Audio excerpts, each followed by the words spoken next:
नमस्कार दोस्तों। आज मैं आपको एक बहुत ही सुंदर और सच्ची कहानी सुनाने जा रहा हूँ जिसका नाम है समय की कीमत। एक छोटे से गांव में राहुल नाम का लड़का रहता था। राहुल बहुत होशियार था, लेकिन उसे समय की कदर करना नहीं आता था। वह हमेशा कहता था अभी बहुत समय है, कल पढ़ लूँगा। स्कूल से आने के बाद राहुल मोबाइल चलाता, दोस्तों के साथ खेलता और किताबों को छूता भी नहीं था।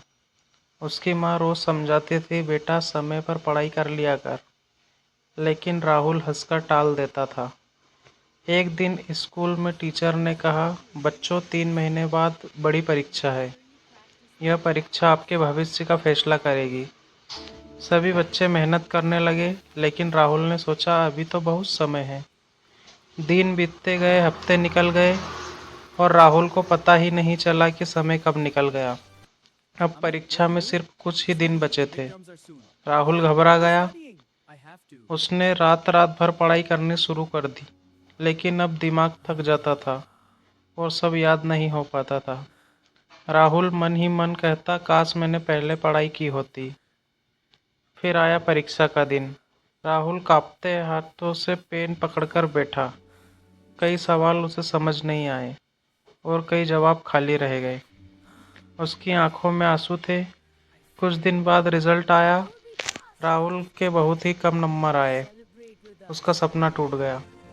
वह बहुत दुखी हुआ और चुपचाप रोने लगा।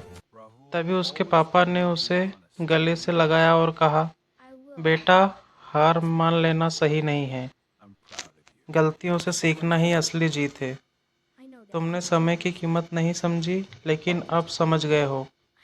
राहुल ने आंसू पोंछे और कहा, पापा, अब मैं बदल जाऊंगा। अब कभी समय बर्बाद नहीं करूंगा। अगले दिन राहुल ने नई शुरुआत की। वह सुबह जल्दी उठने लगा, समय पर पढ़ने लगा और मोबाइल कम चलाने लगा।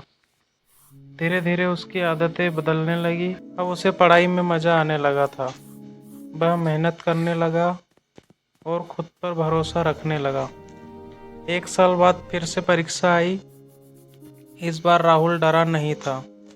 पूरे आत्मविश्वास से पेपर लिख रहा था। जब रिजल्ट आया तो राहुल टॉप स्टूडेंट में था। उसके माता पिता की आंखों में खुशी के आंसू थे। राहुल मुस्कुरा रहा था। आज राहुल एक सफल छात्र है और सबको यही सीख देता है। समय सबसे कीमती चीज़ है। जो इसकी कदर करता है वही आगे बढ़ता है।